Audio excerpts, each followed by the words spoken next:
ஆமாம்மா பாஸ்தா. ஆமா. ஆமா.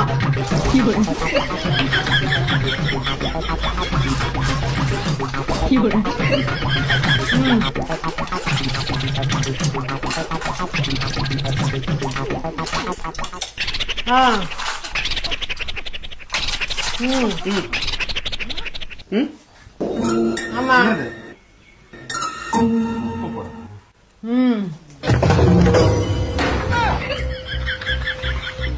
இருமா நான் கூப்பிடுறேன். இது லூசு. இது லூஸ் இல்ல, நான் தான் லூசு. ஒரு சின்ன வேலை கூட உனக்கு பண்ண தெரியல. எவ்வளவு கஷ்டப்பட்டு செய்யறேன். கிச்சன் கூட வராத போ. ஒழுங்கா ஒரு லஞ்ச் ஆர்டர் பண்ணு. என்னடா இழுச்சு பாருங்க.